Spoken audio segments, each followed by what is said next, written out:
उसके घुटने इतने लंबे काले घने थे। तभी एक अमीर लड़का रोहन कोमल को देखता है। वाह, कितने लंबे बाल हैं इस लड़की के, कौन है ये, इसे तो अपना बनाना ही होगा। तभी रोहन के पास खड़ी गांव की कुछ महिलाएं, बड़ी संस्कारी है कोमल बिटिया, आजकल ऐसी लड़कियां देखने को कहाँ मिलती हैं। सच कहा आपने दामिनी बहन, कोमल बिटिया माँ दुर्गा की सच्ची भक्त है। गांव की महिलाओं से कोमल की तारीफ और उसकी भक्ति की बातें सुनकर रोहन उसका दीवाना हो जाता है। इधर कोमल अपने छोटे से घर में आती है। वो अपने गरीब माता पिता तनुजा शेखर के साथ रहती है। कोमल बचपन से माँ दुर्गा की बहुत बड़ी भक्त थी। वो अपने सवेरे की शुरुआत माँ के दर्शन, पूजा और दुर्गा माँ की मूर्ति का श्रृंगार करके करती है। कोमल के सिर के बाल बचपन से ही काफी लंबे घने थे। तनुजा, हमारी बिटिया कितने सच्चे मन से माता रानी की पूजा करती है ना? जी, सही कहा आपने। तभी कोमल अपने घर के आंगन में आती है। तभी वहां उसकी पड़ोसन, उसकी बचपन की सहेली रिया आती है। रिया बहुत गोरी, खूबसूरत और अमीर लड़की थी, पर उसके सिर के बाल बहुत छोटे थे। रिया, हो गई तेरी सुबह? हाँ कोमल, अब तेरी तरह मुझे हर रोज सवेरे 5 बजे उठने की आदत नहीं है ना। तभी रोहन अपनी कार में अपने माता पिता उर्मिला, बलराम और बहन पायल के साथ वहां आता है। अरे रोहन, आप यहाँ? रिया, तुम कोमल को जानती हो? हाँ, आपकी तरह कोमल भी मेरी बचपन की सहेली है। रिया और रोहन दोनों कॉलेज में एक साथ पढ़ते थे। माँ, पिताजी, यही है वो कोमल। अरे वाह, कोमल जी की सर के बाल तो कितने लंबे हैं। रोहन बेटा, तू इस गरीब से शादी करना चाहता है? शादी? माँ, मैंने आपको पहले ही कहा है कि मैं शादी करूंगा तो केवल कोमल से ही करूंगा। ये सुनकर रिया दंग रह जाती है, क्योंकि रिया कॉलेज के समय से ही रोहन से प्यार किया करती थी। तभी कोमल सबको घर में ले आती है। रोहन के माता पिता उर्मिला, बलराम इस रिश्ते से नाखुश थे, पर रोहन की जिद के आगे वो यहाँ तक चले आए थे। तभी दोनों परिवार से बातचीत होने के बाद रोहन के माता पिता ने चाहकर भी गरीब कोमल की शादी रोहन से करवा देते हैं। शादी के दूसरे दिन कोमल अपने अमीर ससुराल में सवेरे के 5 बजे उठती है। चलो मैं मंदिर होकर आती हूँ। कोमल नहाकर पूजा की थाली लिए मंदिर आती है और मंदिर की सफाई करने लगती है और माँ दुर्गा की मूर्ति का श्रृंगार करके पूजा करती है। माँ, आज से मेरे जीवन की नई शुरुआत होने जा रही है। मुझे शक्ति दीजिए माँ, कि मैं सबको खुश रख सकूं। थोड़े समय बाद कोमल मंदिर से बाहर आती है। तभी एक पेड़ के पीछे छुपे रिया, उर्मिला, पायल तीनों कोमल को देखने लगते हैं। काकी जी, आपने मुझसे वादे किए थे कि आपकी बेटी रोहन की शादी मुझसे ही होगी, फिर आपने रोहन की शादी इस कोमल से क्यों करवा दी? रिया, रोहन की जिद के आगे हमें घुटने टेकने पड़े। इस गरीब कोमल के लंबे बाल देखकर रोहन इसका आशिक बन गया था ना। अब देखती जा, हम इस कोमल के साथ क्या करते हैं। पायल उर्मिला भी चाहते थे कि रोहन की शादी रिया से हो। रिया का पिता रोहन के पिता का दोस्त था। इधर कोमल घर आकर घरेलू काम में लग जाती है। रात का समय। रोहन, कल से नवरात्रि व्रत शुरू हो रही है, मुझे कुछ पैसे दे दीजिए ना, मुझे नवरात्रि के लिए सामान लाना है। अच्छा, इसका मतलब तुम्हारे व्रत रहेंगे? हाँ रोहन, मैं हर साल नवरात्रि की व्रत रखती हूँ। अगले दिन सवेरे कोमल जल्दी उठकर घर से मंदिर चली जाती है। आज उसका नवरात्रि व्रत था। सवेरे के 10 बजे कोमल अब तक घर नहीं आई थी। माँ, कोमल कहाँ गई? पता नहीं बेटा, सवेरे मंदिर गई थी, अब तक आई नहीं। कहाँ है कोमल? अब तो 10 बजने को आए। तभी रोहन अपनी कार में मंदिर आता है, पर वहां कोमल नहीं थी। तभी रोहन मंदिर के पुजारी जी से कोमल के बारे में पूछता है। आज तो कोमल बिटिया मंदिर आई ही नहीं। रोज सवेरे मुझसे भी पहले आकर वो मंदिर की सफाई करती थी और मेरे साथ पूजा करती थी, पर पता नहीं आज वो क्यों नहीं आई। उसके बाद रोहन कोमल को पूरे गांव में तलाश करने लगता है। वो उसके मायके भी जाता है, पर वहां भी कोमल नहीं थी। करीब 3 दिन ऐसे ही बीत जाते हैं। गांव में नवरात्रि उत्सव चल रहा था और इधर कोमल के लापता होने से सब काफी परेशान थे। एक रात रोहन के घर रिया और उसके माता पिता सब बैठे थे। रोहन, मैं कह रही हूँ ना कि कोमल पीयूष के साथ भाग गई। वो बचपन से ही एक पीयूष नाम के लड़के से प्यार करती है। हाँ रोहन बेटा, हमें भी गांव वालों से पता चला है कि वो कोमल एक पीयूष नाम के लड़के से प्यार करती थी। बेटा तू उसे भूल जा और रिया बिटिया से शादी कर ले। सब मिलकर रोहन को कोमल के बारे में बहकाते हैं। और आखिर में सबकी बातों को सच मानकर रोहन कल ही रिया से शादी कर लेता है। रात का समय, रिया रोहन के कमरे में अकेली दुल्हन के ड्रेस में बैठी है। तभी वहां एक भयानक चुड़ैल प्रकट होती है जिसके बाल काफी लंबे। कौन हो तुम? तेरी मौत। तभी वो चुड़ैल अपनी बड़ी सी चोटी रिया के गले में फंसाकर उसे हवा में उठाती है। तभी वहां रोहन और बाकी सब आते हैं। उस चुड़ैल को देखकर सब दंग रह जाते हैं। अरे बाप रे, चुड़ैल! तभी वो चुड़ैल अपनी चोटी से रिया के सिर के सारे बाल उखाड़ देती है और रिया गंदी होकर वहीं बेहोश हो जाती है। तभी वो चुड़ैल वहां से गायब हो जाती है। ये देखकर रोहन और सबके होश उड़ जाते हैं। रिया भाभी उठिए ना, रिया भाभी। वो चुड़ैल अचानक कहाँ से आ गई थी? सब मिलकर रिया को डॉक्टर के पास ले जाते हैं, जहाँ रिया कोमा में जा चुकी थी। तभी उस चुड़ैल की बात पूरे गांव में फैल जाती है। अरे बाप रे, वो चुड़ैल कहाँ से आ गई अपने गांव में? कहीं वो चुड़ैल रिया की तरह हमें भी तो गंजा नहीं कर देगी ना? रात के समय पायल सड़क से अपने घर की ओर जा रही है। तभी उसके सामने वही भयानक चुड़ैल प्रकट होती है जिसने रिया के सर के बाल उखाड़े थे। चुड़ैल को देखकर पायल के होश उड़ जाते हैं। अरे बाप रे, ये तो वही चुड़ैल है। भाग पायल।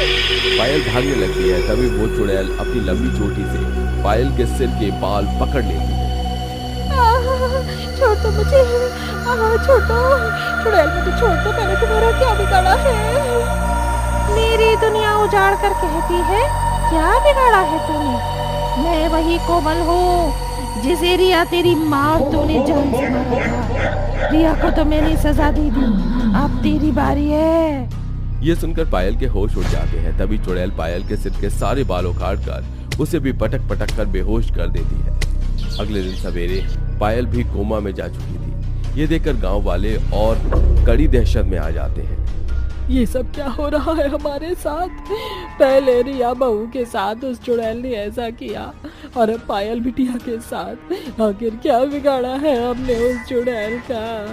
वो क्यों हमारे परिवार की दुश्मन बन गई है? इसी तरह जब अगली रात सब नवरात्रि पर माँ दुर्गा के मंदिर में पूजा कर रहे थे, उस समय उर्मिला, शेखर और रोहन ये तीनों भी मंदिर में थे। तभी वहां सबके सामने वही चुड़ैल प्रकट होती है और वो उर्मिला को पकड़ लेती है। उस चुड़ैल को देखकर सारे गांव वाले घबरा जाते हैं। ए चुड़ैल, कौन है तू? छोड़ उर्मिला बहन को, वरना मैं तेरा यही सर्वनाश कर दूंगा। तभी वो चुड़ैल सबके सामने कोमल के अवतार में आ जाती है। कोमल, तू चुड़ैल कैसे बन गई? कोमल, तुम कहाँ चली गई थी? रोहन, तुम्हारी माँ रिया और पायल बहन ने मुझे जान से मार दिया था। ये सुनकर सबके होश उड़ जाते हैं। कोमल, ये क्या बेहुदा इल्जाम लगा रही हो तुम? वो भला ऐसा क्यों करेंगे? तभी कोमल चुड़ैल अपनी लंबी चोटी उर्मिला के गले में फंसा देती है। उर्मिला दर्द के मारे तड़पने लगती है। माँ जी, बताइए सबको कि सच्चाई क्या है, बताइए, वरना मैं आपको जान से मार दूंगी। बताती हूँ। रोहन बेटा, हमें कोमल बिल्कुल पसंद नहीं थी। मैं चाहती थी कि तेरी शादी रिया से हो। एक दिन सवेरे के 5 बजे ये कोमल मंदिर आने के लिए गई। घर से बाहर आई थी। उस समय पायल, रिया और मैं, हम तीनों चुपके से कोमल के पीछे पीछे जा रहे थे। माँ जी, मारी ना इस कोमल को डंडा। तभी मैंने पीछे से कोमल के सर पर जोरदार डंडा मारा, जिसके बाद कोमल वहीं बेहोश हो गई। इस गरीब के लंबे बालों की वजह से रोहन इसका दीवाना हुआ था ना। अब मैं इसके लंबे बाल ही जला दूंगी। तभी हमने कोमल के सर के बाल को आग लगा दिए थे, पर हमें कहाँ पता था कि वो आग कोमल के बालों के साथ साथ कोमल को ही अपने चपेटे में ले लेगी। जब कोमल जलने लगी तो ये देखकर हम सब वहाँ से भाग गए। उसके बाद क्या हुआ हमें नहीं पता। उसके बाद मेरी मौत हो गई। तब से मैं चुड़ैल बनकर गांव में भटकने लगी और अपने हत्यारों से बदला लेने लगी। ये सुनकर सबके होश उड़ जाते हैं। तभी कोमल चुड़ैल उर्मिला के सिर के बाल उखाड़कर उसे भी मार मार कर बेहोश कर देती है और सब गांव वालों के सामने नवरात्रि पूजा करके वहां से गायब हो जाती है। काफी समय से भूतिया लोक में सन्नाटे का माहौल छाया हुआ था। एक शाम कुछ भूत और चुड़ैल आपस में बातें कर रहे थे। अरे भाई, बोर हो रहा हूँ। अब तो ये ताश के पत्ते खेलने का भी मन नहीं हो रहा है। सही बोला राजीव भाई, कब से कोई दिवाली होली कुछ नहीं मनाया यहाँ पर। जब धरती लोक पर थे तो कितने त्योहार मनाया करते थे। अब तो मेरा भी त्योहार मनाने का मन कर रहा है, लेकिन एक मिनट, अक्टूबर का महीना चल रहा है, दिवाली तो दूर है, तो फिर क्या करें? अरे तुम भूल गए क्या? 2 दिन बाद से नवरात्रि चालू है। क्यों ना हम मिलकर नवरात्रि मनाएं? कैसा रहेगा? अरे हाँ भाई, 9 दिन तक क्या माहौल होता है, और माता रानी की जमकर भक्ति भी करेंगे। मौत भी ऐसे समय पर आई थी जब नवरात्रि शुरू होने वाली थी। मैं तो दुर्गा माँ का बहुत बड़ा भक्त हूँ। अरे तुम अकेले नहीं हो, मुझे भी माता रानी की सेवा करने का बहुत मन है, और मैं पहले करती हुई थी। क्यों ना हम एक बड़ा सा पंडाल लगाएं, जहाँ गरबा, डांडिया और लास्ट में 9 छोटी छोटी कन्याओं को खाना भी खिलाएंगे। अरे वाह, क्या गजब का आइडिया है। तो चलो अपने आसपास के भूतिया लोगों को बता देते हैं कि इस बार हमारे भूतिया लोक में नवरात्रि मनाई जाएगी। हाँ हाँ बिल्कुल। तभी भूतिया विक्रम गले में ढोल बजाते बजाते सब लोगों को अगले दिन नवरात्रि मनाने की खबर दे देता है, और वो 5 भूत और चुड़ैल मिलकर नवरात्रि का पंडाल बनाते हैं। अरे जरा और कील दियो, मुझे इसे मजबूत करना है। अबे ओ चुड़ैल, ऊपर क्या चढ़ी हुई है? नीचे गिरकर हाथ पैर तोड़वाना चाहती है क्या? फिर टेढ़ा मेढ़ा गरबा करेगी तू। मुझसे कह देती मैं पंडाल बना लेता। अपने आप को ज्यादा हीरो मत समझ, यहाँ मोहन राजीव भी हैं, तू भी आकर कर ले। और भूल मत, मैं चुड़ैल हूँ, हाथ पैर टूटकर दोबारा जुड़ जाएंगे। हाँ हाँ चल ठीक है, अपने बाप को मत सिखा। तभी रागिनी चुड़ैल उड़कर नीचे आती है और मोहन उड़कर पंडाल बनाता है, जिसके बाद उनके टेंट का काम खत्म हो जाता है, और अगले दिन वो माता रानी की एक बड़ी सी मूर्ति को स्थापित कर देते हैं, जहाँ फुल रंग बिरंगी लाइट भी लगाई जाती है। तभी चुड़ैल दीपा कहती है, अरे वाह मेरे भूतिया छोरो, क्या मस्त दरबार सजाया है माता रानी का। तुम सबने मिलकर, ये देखो फल वगैरह मैंने लगा दिए हैं, थाली सजा दी है। और मैंने अपने हाथ से मोतीचूर और बेसन के लड्डू भी बनाए हैं प्रसाद में। तो जैसी चुड़ैल चमगादड़ को ये शुभ काम करना भी आता है क्या? क्यों नहीं आता, मरने से पहले नवरात्रि में मैं ही बनाती थी ये सब। ज्यादा मुंह मत खोल, वरना लड्डू में जहर डालकर दे दूंगी। अफसोस, क्या फायदा, मैं मरने वाला नहीं हूँ तेरे जहर से।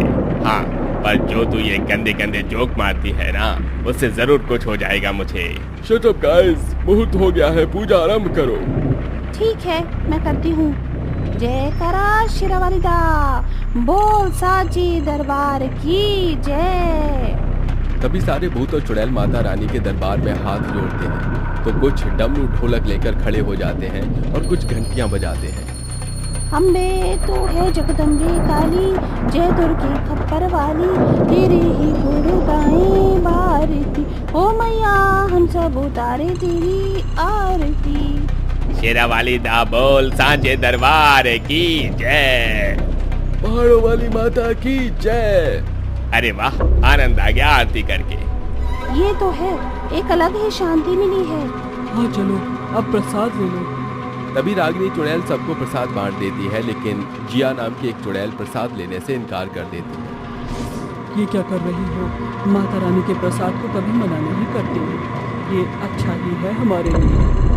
होता होगा अच्छा तुम लोगों के लिए, मुझे नहीं पसंद, तुम ही खाओ ये सब। मुझे तो देखना था आरती कैसी होती है, मैं तो मरने से पहले भी नहीं करती थी। तुम कितनी नास्तिक हो, ये तुम्हारी बातों से मुझे पता चल गया है। मत खाओ, मुझे चाहिए भी नहीं। दीपा को धक्का देकर जिया चुड़ैल चली जाती है। अरे तुम पागल वागल हो क्या, बदतमीज कहीं की। जाने दो यार, ये है ही ऐसी, इसको इसकी सजा दुर्गा माँ ही देंगी अगर इसका बर्ताव ऐसे ही रहा तो। बिल्कुल सही बोला मोहन। ये कहकर सब अपने अपने घर चले जाते हैं। 2 दिन बाद सारे भूत और चुड़ैल बेहद प्यार के साथ माता रानी की पूजा करते हैं, छोटी छोटी चुड़ैलों का सम्मान करते हैं। वहीं कुछ भूत और चुड़ैल ऐसे भी थे जो भूतिया लोक में एक दूसरे को परेशान करते थे, उनके पैसे छीनते थे, गाली गलौज करते थे। ए शोभित, तू लड़ क्यों रहा है? जब देखो मारामारी करता रहता है। इसमें तेरे और तेरे बाप का क्या जा रहा है? तुझे कुछ पता तो नहीं है तो मत बोल। इसने मेरा हफ्ता नहीं दिया है तो पिटेगा ही। ओए बस बंद कर, ये गुंडागिरी तुम मरने के पहले करता था, लेकिन अब यहाँ करने की जरूरत नहीं है। और नवरात्रि के दिन में तो बिल्कुल भी नहीं। माहौल खराब मत कर यहाँ का, जब देखो गरीबों का पैसा मारता रहता है। भूतिया राजीव के धमकाने पर भूतिया शोभित चला जाता है। आपका हर हफ्ते पैसे मांगता रहता है, अब मैं जूता पॉलिश करने वाला भूत कहाँ से ये सब लेकर आऊंगा? कोई बात नहीं, अब दोबारा ये सब होगा तो हमें बताना, हम आ जाएंगे। ये आपका कुछ नहीं बिगाड़ेगा। शाम को दुर्गा पूजा की आरती में जरूर आना। जी बिल्कुल।